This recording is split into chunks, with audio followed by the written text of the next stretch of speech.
Hello and welcome to Caliber Conversations. My name is Jack. We've got a really special guest today. From Dyslexia in Adults, Natalie Brooks joins us. Now, Natalie has recently written her very first book. And as I'm sure many of our members here at Caliber Audio will appreciate, dyslexia comes with all kinds of different challenges. But Dyslexia Unlocked has really changed the game, and I cannot wait to get into it and start talking about it. So, Natalie, hello. Wow, what an introduction. I'm feeling very honored. Thank you so much for having me.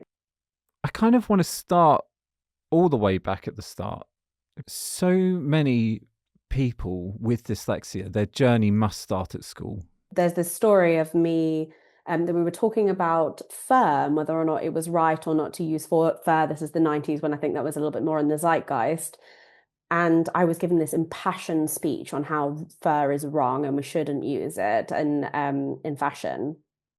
And then we had to go on to kind of write something. I mean, again, I was 7, so what exactly we were writing, I'm not quite sure, but I had to write some version of what I had what I had kind of put across.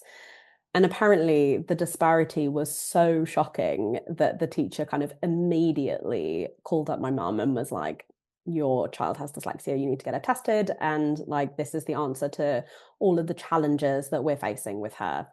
So she did.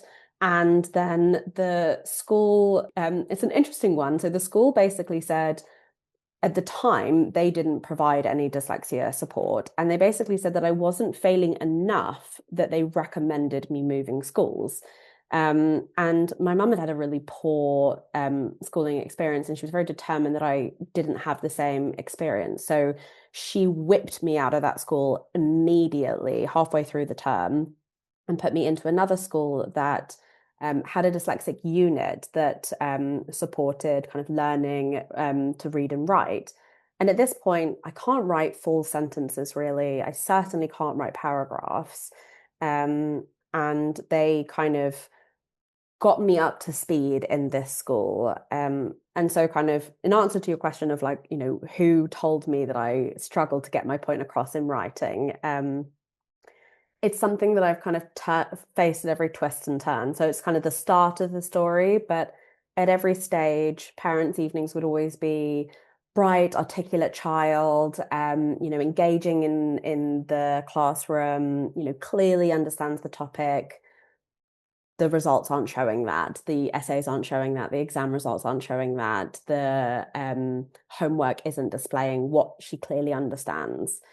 And what I kind of try and put across in the book is this feeling of kind of putting a brave face on this kind of consistent knockback. What I suppose I'm wondering is how you came about setting up dyslexia in adults, and particularly reflecting on that answer. Do you find a lot of people hold up a mirror to you of your experience? Do you find a lot of adults come to you with a sense of grief over what they've experienced in their childhoods? Do you see a lot of what you experienced coming back to you through other people? I started dyslexia in adults because I had something was there, and I understood the value of what I had, and it was damn better than nothing. And when I left education and started looking into the workplace, I was like, what do I do? How do I do this? Where do I turn? And at every turn, there was nothing. And this, I finished university in 2013, and I started Dyslexia in Adults in 2019. And those kind of periods really just felt like a wilderness of like searching and hunting and feeling lost and feeling scared and feeling frustrated and feeling angry at not knowing what to do and not knowing where to turn. In terms of, do my clients come with a lot of grief? They definitely do. I wouldn't say we work on that grief together. I think we work on the kind of ripple effect of that grief, of the low confidence. My next question was going to be around the where you perceive the gap to be between recognizing dyslexia in children and in adults. Confidence being such a huge part of that, and I suppose what I'm wondering is it that children are sort of taken through the structure of education where clearly there are vast challenges, but there may be some sense of support to being let out into the adult world where there's just a void. Yeah, I think that's a perfect explanation of how it felt to me. For me, it certainly felt like I was taught how to kind of sound out a word and how to think about grammar and sentence structure, but that didn't feel like it equipped me in any way, shape, or form. So there's three things that I think a successful dyslexic needs, and that's how I've structured the book. So the first is creating confidence.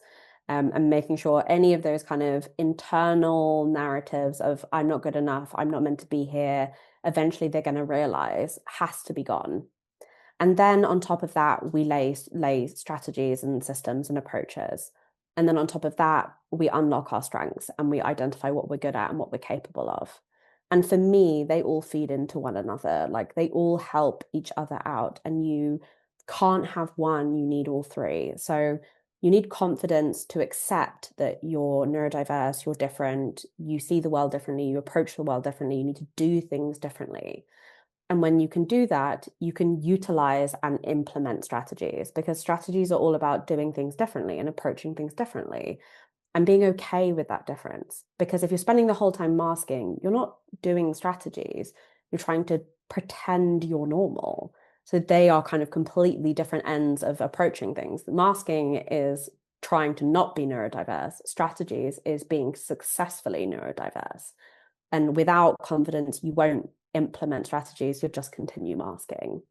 And then strategies help you let go of your challenges, let them not be the major part of the conversation, stop focusing on them to allow your strengths to shine brighter, clearer, stronger, which in turn, strengths help you build your confidence. Your social media is full of all of these tips and support and all of the information you've learned along the way on your journey. And then we come to now with the book. And I'm so curious about how you got to the decision of I need to write this down somewhere. Yeah, it's a good story actually. And it didn't start with me thinking I needed to write it down somewhere because no dyslexic ever thinks that. There was for a number of years a conference about dyslexia called the Dyslexia Show, and it was one of the most amazing places to go to learn and meet other experts and connect with the community of people. And one of the things I've always noticed in my social media is people know they're dyslexic, but they don't know what that means. And so simple things like the traits of dyslexia. So one trait of dyslexia is always my most popular post. One trait of dyslexia is this, and this is how it shows up, and here's a funny story of that.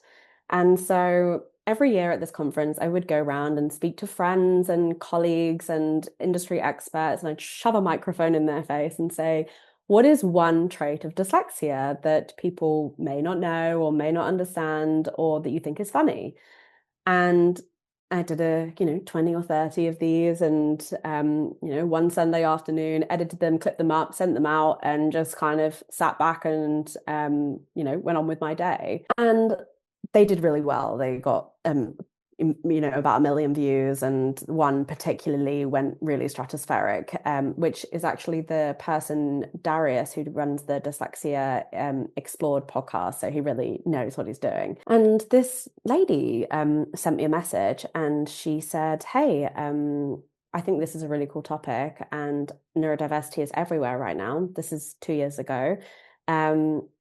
I think you should write a book about dyslexia. ADHD and autism is everywhere. No one's talking about dyslexia, and definitely no one's talking about adult dyslexia. And as I professed earlier, I'm not the most organized person in the world, and having Instagram DMs, TikTok DMs, LinkedIn DMs, emails, WhatsApp messages, messages on my membership I run, I often get deluged and either miss things, mean to reply to things, don't reply, a collection of those things. So I didn't see it and I didn't reply. And then she sent me an email. Hey, I'm a publisher. I would really like to have a conversation with you about writing a book. And I just thought to myself, that seems like a horrendously hard task, and I don't have time. I'm too busy doing the 10,000 other things I'm doing. And I didn't reply. And then she booked in a call and she was like, hey, I work for Bloomsbury. I'm a publisher and I want to write your book. And I said, oh, that's so kind of you. And I really appreciate you reaching out. I'm sorry that I dodged all your emails and messages. I don't want to. I'm really busy and I'm really overwhelmed and I'm trying my best to navigate this business and it's kind of got legs that I can't seem to get my arms around. So can I come back to you in a couple of years? And she said, you can, but someone else is going to do this. Someone else is going to write a book on dyslexia. Someone else is going to write a book on adult dyslexia. And you have a perspective that needs to be heard. So do you want someone else to do it or do you want to do it? And she floored me. And for anyone that has heard me talk before or is getting a sense of me on this, I love to chat. And I was stunned with silence. It's also quite understandable in many ways, given your experience in life and the idea of being told a good way for you to get your message across is in writing. I can imagine that's an incredibly daunting thing.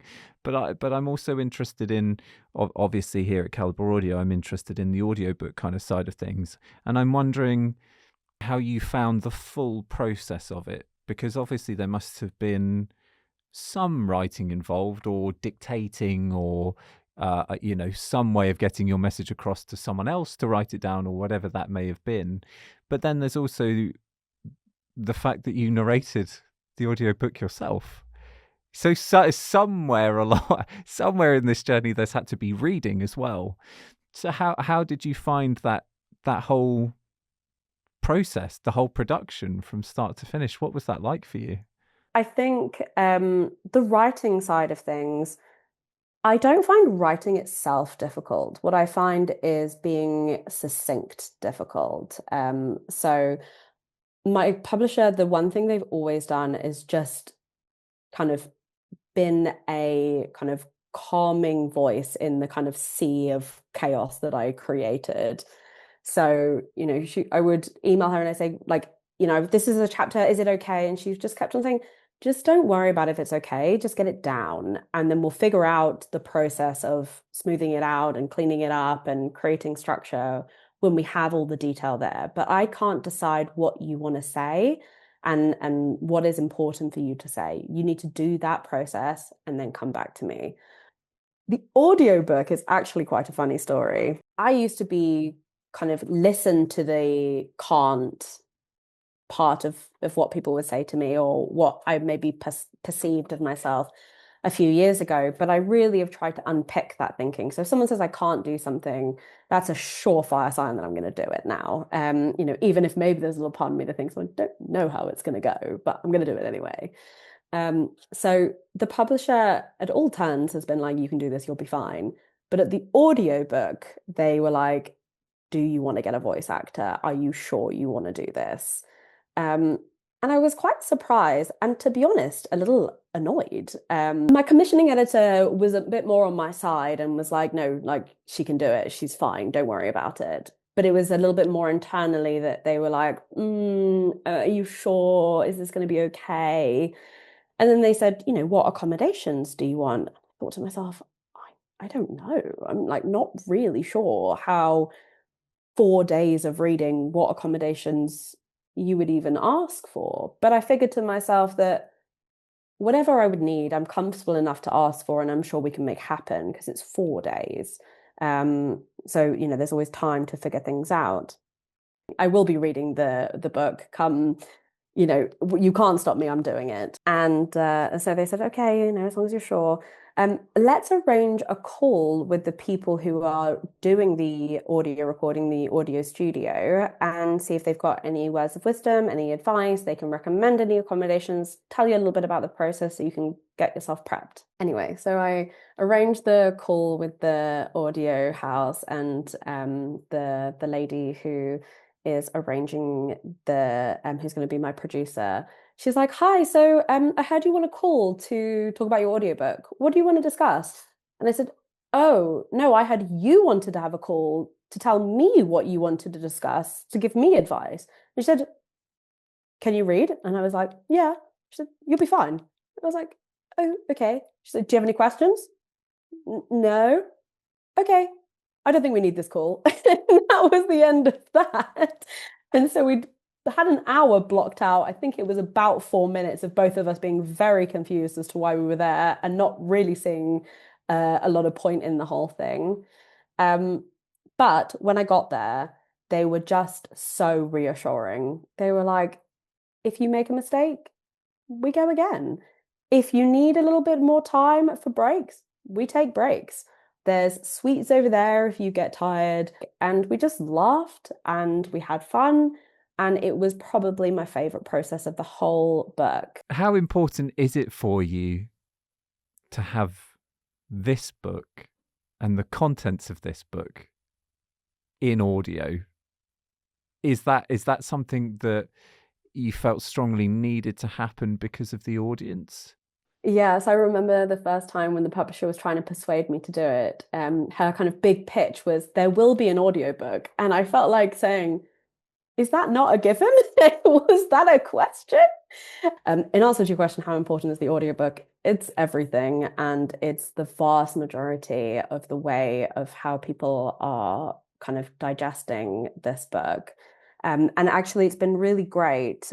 Bloomsbury have a team that actually work on accessibility, and I've been working with the accessibility person who kind of runs that team to try and see how we can even further improve how they think about the audiobook and how to kind of really not make it we write a book and then we read it as an audiobook, but how to really think about what audio first might look like and what a good audiobook needs and means, and how to make an audiobook dyslexic friendly beyond just being obviously audio. So you asked me before we started, am I a big reader or not? And I didn't answer straight away because I wanted to answer here. And I am embarrassed to say that I am a terribly low reader. And across my life, I've probably read about 20 books. So my challenge with reading is not so much that I can't read the book or I can't digest it or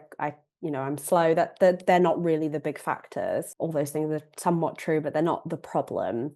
The problem is that I'm so tired at the end of the day, or the level of tired I am at the end of the day means that reading is not what I have capacity for. Writing the book, the kind of really unique take and really super obvious perspective, unique being heavily laid with sarcasm there, is that books are the most amazing source of knowledge.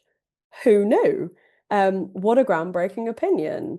And writing the book has really helped me realize how much information is in there and how well the editing process helps you format and create a digestible way to get that much information into one kind of piece and one kind of entity. I am absolutely hungry to catch up and to to realize the mistake and to kind of at every opportunity I am listening to an audiobook. There's nothing worse than walking the dog and people talking to me and saying, "Oh, your dog is so cute," and I'm kind of taking my headphones out being like, "What?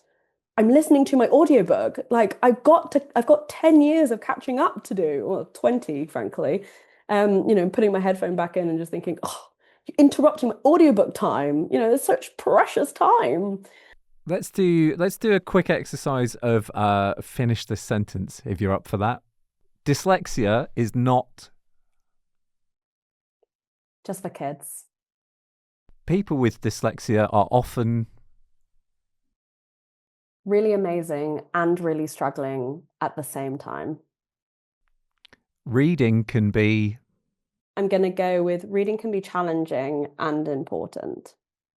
the biggest barrier with dyslexia is Working memory.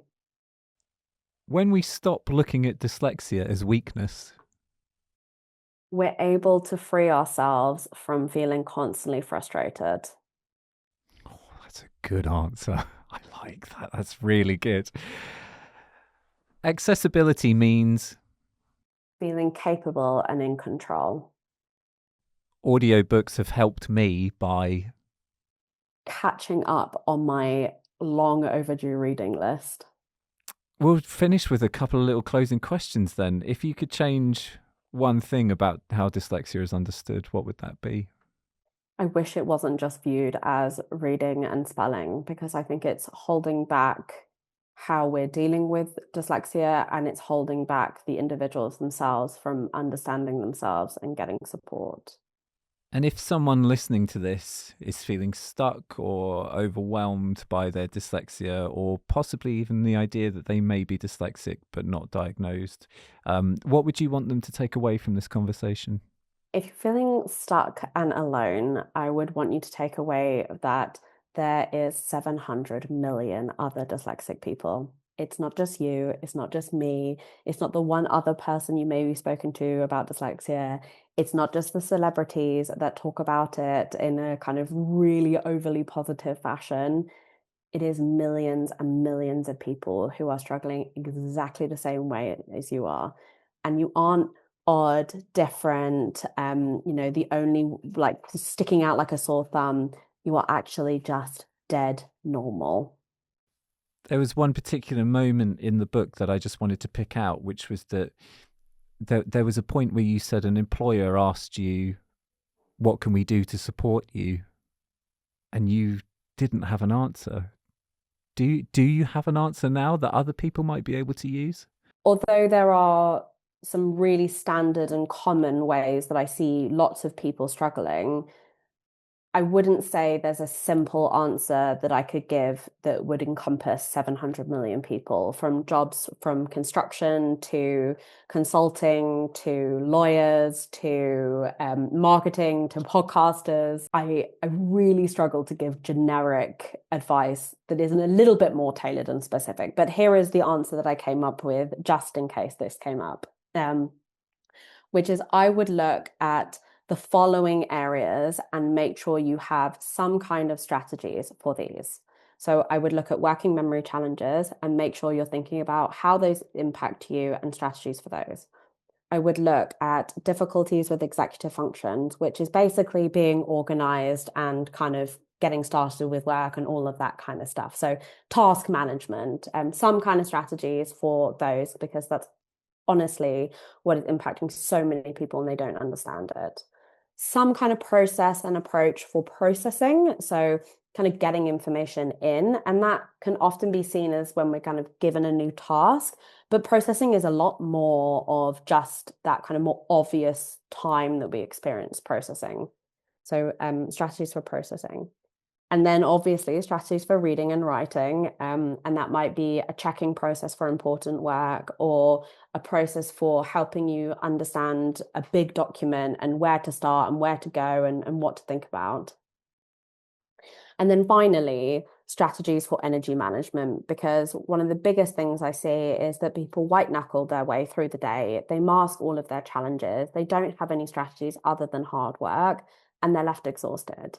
So, how are you approaching energy management and how are you navigating the truth of neurodiversity, which is that we are inconsistent creatures? Some days we're good, sometimes we're not, sometimes we're succeeding, sometimes we're floundering. And understanding and accepting that inconsistency when it comes to energy management is really, really important. I'm going to close off with, what does having dyslexia unlocked look like for you in your day to day? Oh, that's a great question. I think for me, Dyslexia Unlocked is about feeling like I can do anything in life. And that's either navigating and passing the bar of acceptability with my challenges, so being as organized as I can possibly be, um, or being able to really feel capable and confident to, unleash my strengths and deliver the things that I want to do. Dyslexia Unlocked is available now on Calibre Audio. Thank you to Bloomsbury. And thank you so much, Natalie, for today and this interview. I sincerely hope that it's helped Calibre Audio members to get some perspective and to have a bit of an understanding of dyslexia, even if you don't struggle with it yourself. And I cannot recommend the audiobook enough. I really can't. It was absolutely fantastic. Natalie, thank you so much for joining us. Thank you so much. That's really kind of you. It was such a pleasure having this conversation, and I hope you're all going to enjoy the book or have enjoyed this conversation.